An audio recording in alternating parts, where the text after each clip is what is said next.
Joined on the phone today by Peter Engel. He is the author of the book, I Was Saved by the Bell, Stories of Life, Love, and Dreams That Do Come True. He was the executive producer for Saved by the Bell and so many other shows. Peter, how are you today? I'm good. I got to say, it's an honor to be speaking with you. It's my pleasure. Well, Peter, let's start off and talk about your new book, I Was Saved by the Bell, Stories of Life, Love, and Dreams That Do Come True. What are the listeners in for with this book? Well, it's the journey. You know, everyone thinks you come to Hollywood, you come to California, and you make a hit, and then you make another one. This was an up and down journey of having my heart broken 1,000,000 times and having my big hit and then 9 others after it in a journey of some 30 years or more to getting the chance to make that kind of show I wanted to make. And I didn't want to do Saved by the Bell. I didn't want to do a kid's show. I had so many shows before that could have, would have, should have, and didn't. And it's the journey of never giving up, of getting knocked down and coming back, both professionally and personally. And the incredible people I met on the journey, from John F. Kennedy, who I worked in his campaign, and was with him every time he was in New York City in 1960, just as a kid out of college, to Orson Welles and Betty Davis and Jacques Cousteau and on and on and on, John Lennon, and it's the story of the journey and the hope. Yeah, it's definitely a fascinating story. And Peter, was this what you wanted to do all your life, be in the TV business, or how did that come about? Absolutely. I think we were one of the first ones in our building on the west side of Manhattan, or at least I thought we were, to have a television set, and it came alive, and there was singing and dancing and comedy, and I said, that's for me. Of course, I was too shy to tell anyone that. And then when I was at NYU, I became a page at NBC at 30 Rock, and I worked at night and went to school during the day. And then years later, NBC owned, years and years and years later, NBC owned half my company, and we had a wing of a building at NBC in Burbank. Dreams come true, and instead of being the page in the uniform, I would be up in the tower with the president of the network talking business. Yeah, it is. It's interesting, as you mentioned, working with so many people that you have and hanging out with JFK, and Saved by the Bell is the thing you're most remembered for. And the thing that's made the biggest impact on, we call it the Bell generation. People forget that when we went on the air, you know, they think that 2 or 3 years later when I had the whole 3-hour block with 2 bells, a school bell and an adventure bell, and California Dreams and other shows, they think that's where it went, from Bell to that, but people forget that our lead-in was Chipmunks, and our lead-out was Smurfs, and we were against a raisin, a rabbit, and a bear, and I didn't know if anyone would ever see our show. And then, of course, 85 countries. No comedy had ever gone to more than half a dozen, and but every kid went to school somewhere, and they all wanted. So the success was in an atmosphere I didn't want, and a show that I didn't believe in before I started to do it, and which had the most satisfaction of anything I've ever done in my life, outside of my children. Yeah, and the show is still having an impact on kids even to this day. I can't imagine you saw that coming. Never. When Jimmy Fallon did the reunion on The Tonight Show, and they flashed, at the end of each show, my credit would freeze frame on the screen.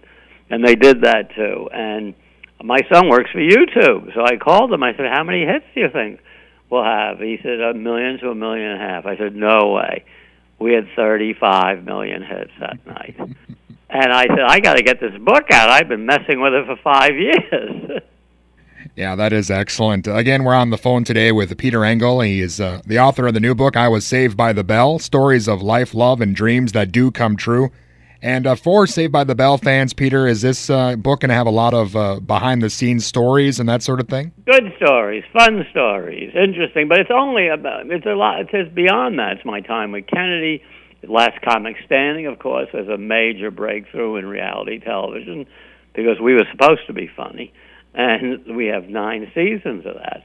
So that's a good bit of the story, and also all the journey and the shows that broke my heart, and show, I have a thing on Dick Butkus, the friendly giant, who was on one of my shows as a coach for 5 years, how he begged me to stay in rehearsal to watch him being slimed, the man who was the most feared man in the history of football. In fact, they give the Butkus Award to the top lineman in college football, begging me. I said, but I'll see you the day it's taped. He goes, pretty please.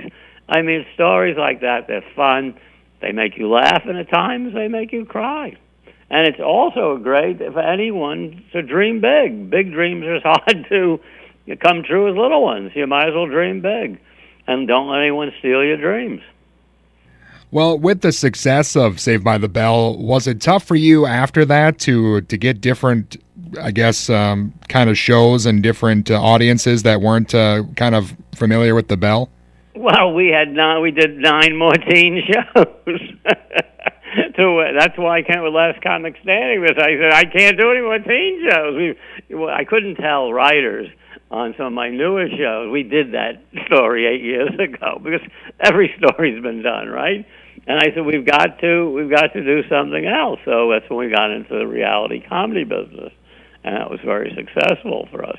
But the teen shows were great. There was nothing like Bell though, because we did 5 years and we did a prime one. The colleges, and we did 2 movies. We went to Hawaii, we went to Las Vegas. We really had a lot of fun. It was a lot of fun. And it must be nice to have these teen shows and you kind of grow up with them. You must almost be like a father figure to the cast. Well, I had to be, on Bell especially, because the kids were only 14. And Dustin Diamond was only 11. I misread his birthday. And so I had to be the executive producer, the writer, and the papa. I mean, they were 14-year-olds when we started. And people don't realize that in addition to the fake school, Bayside High, we had under California law, we had to run a real school upstairs in our offices where I had 2 full-time teachers. So I was the principal. I wasn't Mr. Belding of Bell, but I was the principal of the real school. And in California, you get 1 grade below a B. You can't work in television as a minor. So then, Peter, is the executive producer, does that basically mean that you are kind of in charge of a little of everything? Everything. Everything. And of course I was writing 11 of them and rewrote everyone. So yeah, it's a full-time job. And at one time we had 6 shows shooting at the same time, not when we were doing Bell, but we had 2 or 3 in the end of Bell. But I don't know how I ever did it, but I guess it was because it was so much fun. Comedy's fun. It's supposed to be fun. Yeah, again, it's an incredible career. You mentioned JFK, John Lennon, and Zach Morris. I mean, that's quite the lineup when you put them all together. Jacques Cousteau, and I went to the White House with Screech. I was sitting in the Oval Office and with the president of NBC in those 2 famous chairs. You see the president, head of state, said. And I said to him, I'm hallucinating. He said, why? I said, because Screech is behind the president's desk. His secretary was showing him the president's coin collection. It's a great journey, and it's about the journey. It's about how you have to get up after getting knocked down. It doesn't happen bang, bang, bang. It's a journey, almost like La La Land. I'm living in La La Land. Well, Peter, I know the book just came out. Do you have any other projects you're working on, or maybe some other shows in the works? I'm not working on any other shows. I am working on a Broadway musical for Bell on Broadway. And I've written it, and now we're trying to get the music together. That's a hard one. That's a long shot, but who knows? Maybe you'll be at opening night. Yeah, that would be excellent. I know Saved by the Bell had a lot of the merchandise and different shows. The Broadway musical is something it hasn't had yet, so that would be great. That would be great. In fact, I'm wearing a Bayside T-shirt. We're selling more Bell merchandise today than we did in the 90s when we were on the air new. It's amazing. It's amazing that it's iconic, and it's not nostalgia. It's a impact a particular generation we call the Bell generation, and it's all over the world. So I love hearing about, like the Fallon reunion, the people, many of the people who interview me who grew up watching it, who were at People magazine and at radio stations like you all over the country and television. It's a great kick to meet all those people that I had such an effect on, and I guess I made a difference, and that makes me feel good. Yeah, definitely. I am part of the Bell generation as well and watched it every day after school. And, even though things are so different now with technology and how fast things are moving, those same values in those shows still ring true for any generation, regardless of what's happening. You got to tell a story, the beginning, a middle, and end. And it has to be a compelling story. And the best comedies can make you laugh and sometimes make you cry. And we did some things that nobody was doing.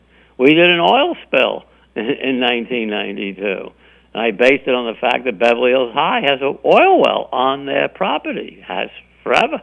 And I said, wouldn't it be wild if they thought they're going to be the richest school in the world? My writer said, no one wants to see that. We did it. We did the drinking and driving. We did the marijuana show. We did a homeless show of a girl who lived in the mall, one of their classmates. No one knew where she lived. That was way ahead of our time. That was like in the early 90s, and values are values, and we impacted a whole generation, I think, positively. Yeah, absolutely. I'm looking forward to finishing the book. Again, it's available now. Do you have a website or maybe somewhere you would direct the listeners to? You can go to Amazon. You can get it at Amazon. They have the E in the book. They have the exclusive on the E, and they have the book. And then I have my website. You get an autographed copy at the website. I was savedbythebell.com.